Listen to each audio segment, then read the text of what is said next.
Ouais, bonjour à tous, j'espère que tout le monde va bien. Je vais continuer l'étude du catéchisme de Spirago. On était rendu au point 3, à parler de l'envie, qui cause à l'âme un grand dommage. Elle lui enlève la paix intérieure, comme j'avais dit, la santé corporelle et le conduit à beaucoup de péchés contre la charité. Et peut le mener à la damnation éternelle aussi, s'il ne fait pas attention. Donc, commençons avec un signe de croix. Au nom du Père, du Fils et du Saint-Esprit. Amen. On avait dit de l'envie, de même que le ver ronge le bois dans lequel il a pris naissance, de même l'envie ronge aussi le cœur qui lui a donné asile. Elle tourmente l'esprit, détruit la paix de la conscience, remplit l'âme de mécontentement et de tristesse, et en éloigne toute joie. Quand elle s'est établie dans une âme, elle ne tarde pas à se manifester à l'extérieur comme cela arriva pour la figure Ave de Caïn dans Genèse 4, verset 5, comme j'avais dit. Elle enlève au visage ses fraîches couleurs et révèle par la pâleur et les yeux ternes la peine occasionnée à l'intérieur, disait Louis de Grenoble, ou de Gonzague, c'est plutôt Grenoble. On continue ici en parlant de l'envie, du point 3. Quand le cœur et les entrailles sont déchiquetés par les griffes de la malveillance, aucune nourriture ne sourit et aucune boisson ne réjouit, disait saint Cyprien. L'envie abrève la vie humaine, disait Ecclésiastique chapitre 30, verset 26. L'envieux est son propre bourreau, disait saint Grégoire de Nazianze. De même que la rouille ronge le fer, de même l'envie détruit peu à peu l'âme envieuse, disait saint Basile. On compare l'envie à des ciseaux qui s'usent eux-mêmes par l'usage, ou à une scie qui coupe le cœur du haut en bas. L'envie mène à de nombreux péchés contre la charité, et qu'on doit confesser et se défaire. Après avoir souillé la terre par un fratricide, elle poussa les fils de Jacob à vendre leurs frères, inspira à Saül de persécuter son bienfaiteur David. Elle eut même soif du sang de Jésus-Christ, et elle atteignit son but, disait saint Pierre Chrysostome ou saint Jean Chrysostome. L'envie conduit au murmure contre la providence divine. C'est l'envie qui fit murmurer les ouvriers occupés depuis le matin dans la vigne du Seigneur, parce que le père de famille donna le même salaire aux ouvriers de la dernière heure. Voir saint Matthieu 20, chapitre 9. L'envieux haït les bienfaits du vin, disait saint Cyprien. L'envie exclue du royaume céleste, est exclue du royaume céleste, disait Galates 5, verset 20.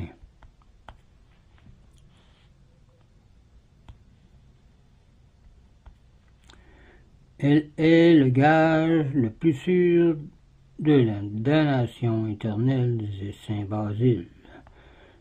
Donc vaut mieux s'en défaire. C'est l'envie qui précipita les anges en enfer et qui fit chasser nos premiers parents du paradis terrestre, disait saint Augustin. Si déjà nous devons aimer nos ennemis sous peine de péché, quelle ne sera pas notre punition si nous poursuivons de nos sentiments d'envie ceux qui ne nous ont fait aucun mal, disait saint Jean Chrysostome. Point 4. Voyons la façon qu'il faut faire pour enlever l'envie. La meilleure manière d'étouffer l'envie en nous est de faire le plus de bien possible à notre prochain. Celui qui veut extirper de son cœur le monstre de l'envie n'a besoin ni d'épée, ni de bouclier, ni de casse. Il lui suffit d'allumer dans son cœur le feu de la charité, disait saint Grégoire le Grand. Par conséquent, fais beaucoup de bien à celui à l'égard duquel tu nourris des sentiments d'envie, prie au moins pour lui ou elle afin qu'il soit heureux ou heureuse. Tu obtiendras par là 2 victoires, l'une sur l'envie et l'autre sur l'exercice des œuvres de charité, de miséricorde, qui est marqué dans Matthieu 25, 30 à 46. Médite aussi la vanité des choses terrestres. Bientôt, il faudra tout quitter, et alors on ne te tiendra plus compte de ce que tu auras possédé, ni des dignités auxquelles tu auras été appelé. Mais ton bonheur éternel dépendra des bonnes œuvres que tu auras fait ici-bas. Les premiers seront alors les derniers, et les derniers les premiers, disait Matthieu 19, verset 30. Si tu veux être grand, un jour humilie-toi, maintenant, et aime à être inconnu, et méprisé, car celui qui s'abaisse sera élevé, disait Saint Luc, verset 14, Saint Luc 14, verset 11.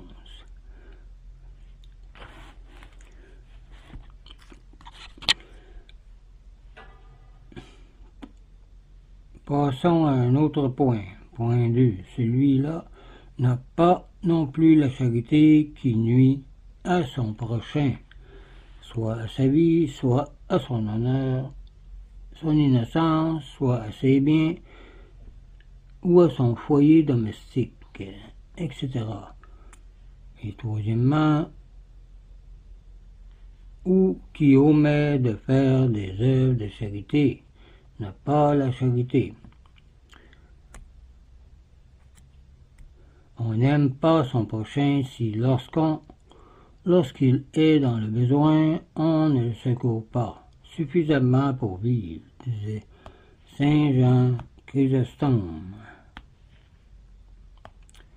Le devoir rigoureux du riche est de donner l'aumône, mais ce devoir est très négligé à notre époque. Déjà saint Ambroise faisait aux avares de son temps la mercuriade suivante. Il disait: vous ornez brillamment les murs de votre maison, mais vous dépouillez le pauvre. Lorsqu'un pauvre à la porte de votre demeure vous demande une petite pièce de billon, vous passez près de lui, en lui refusant même un regard, mais réfléchissant à sa porte, mais réfléchissant à la sorte de marbre avec lequel vous paverez le mieux votre palais, tandis qu'un homme affamé ou une femme vous demandera du pain, votre cheval aura un mort en or.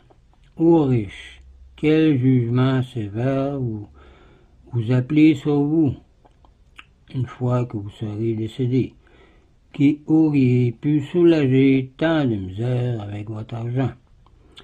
Le diamant seul que vous portez à votre doigt pourrait servir à nourrir un peuple entier. Saint Jean Chrysostome s'exprime de même à l'égard des riches au cœur dur. Le pire est que tu es poussé à l'avarice ni par la pauvreté, ni par la faim. Ton épouse, ta maison même, tes animaux sont couverts d'or pendant qu'un être fait à l'image de Dieu et sauvé par le sang de Jésus-Christ est dans la misère à cause de ton inhumanité. Ton chien est nourri mieux avec soin qu'un humain, tandis qu'un homme disait mieux que Jésus-Christ lui-même est, à cause de ce chien, précipité dans l'extrême misère. Que de torrents de feu il faudra pour une âme aussi coupable d'égoïsme. Nous parlerons plus explicitement des œuvres de miséricorde à la fin du décalogue. Ce serait tout pour cette vidéo et sur l'envie et le manque de charité. La prochaine fois, nous allons parler de l'amitié. Point 7. Par l'ami, on entend des personnes partageant les mêmes principes, se voulant du bien, se soutenant réciproquement et ayant ensemble des rapports de confiance. Donc, je vous laisse là-dessus, je vous dis au revoir et union prière.